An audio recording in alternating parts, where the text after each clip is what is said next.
how to cook a low and slow biryani. Hello everybody, my name is James Howe and this is Chef at Home. And we continue on with this series of low and slow dishes as we aim to make tea time so much easier for you. And today's dish, I'm going to be doing a vegetarian version of a biryani. But before we move on, just going to ask you a quick favour. If you like what you see in this video, give it a like. If you want to ask me something, post a comment. If you're looking for more ideas, give us a subscribe. Anyway, let's get cooking.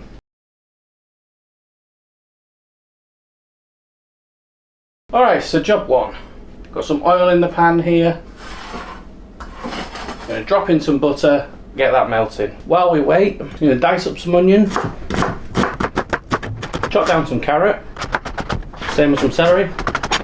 Regulars to the channel recognise this instantly, so I'm making a mirepoix, which is a vegetable base. So that's going to go into the pan.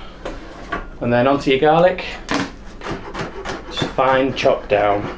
And in. Nice green pepper.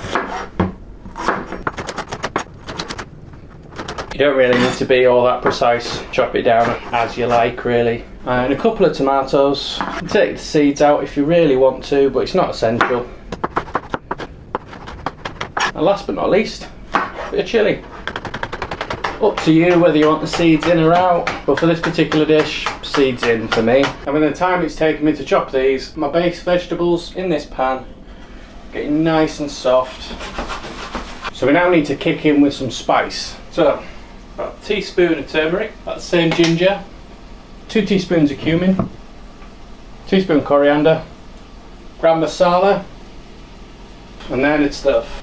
So this, really interesting ingredient. All the kitchens I've worked in, we've called it devil's breath, probably because we couldn't pronounce it. But the rest of the world probably knows it as Asafoetida. It is really potent stuff, so not even half a teaspoon, a quarter teaspoon maximum. If you ever tried making a curry at home and it's not been quite like how you get it from your Indian restaurant, and you follow the recipe, you can't quite work out what it is, chances are it's that's missing. A couple of minutes with that on the simmer, on a low light, and you're laughing. Just want to get those vegetables nice and soft. Now, if you were doing a meat-based version, what would be really good to do here is take this vegetable, blend it, and use it as a marinade for the meat before you put the meat in. But because we're going vegetarian today, I'm not going to worry about it. So that's the prep done. On step 2.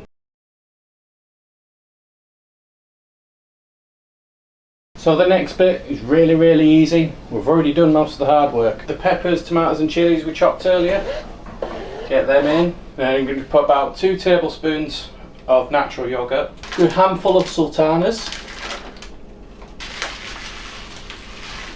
about year much rice, one of my infamous accurate measures again, roughly about 200 grams, and then just bring that to the top with some water. Lid on, lowest light, and just forget about it for a couple of hours. If you've got a slow cooker, probably a little bit more, maybe 3-4 hours. Crack on with your day now. So it's had a few hours now and it smelled absolutely amazing. There's a couple of jobs left to do just before we serve up, but that is basically ready. It's just accompaniments now. So I've whacked on some boiled eggs. I'm just going to give them 6 to 8 minutes. Don't want them to be a bit soft. And I've picked down some mint and some chives. Just going to shred them up. Again, there's nothing too precise about this. Chives in, about half the mint, and instantly the colour of it is just lift. So once my eggs are done, we're ready to plate.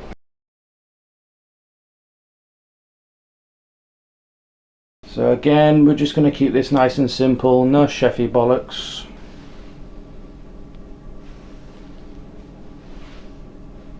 Well, maybe a little.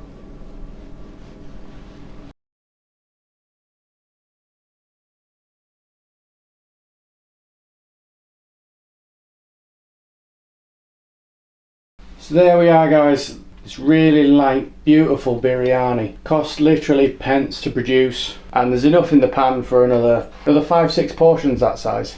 So you really do get some bang for your buck out of this one. Hope you found something useful in this video, something you can take away and put into practice, and something you can have a good go at. Thank you very much for watching, and I'll see you next time.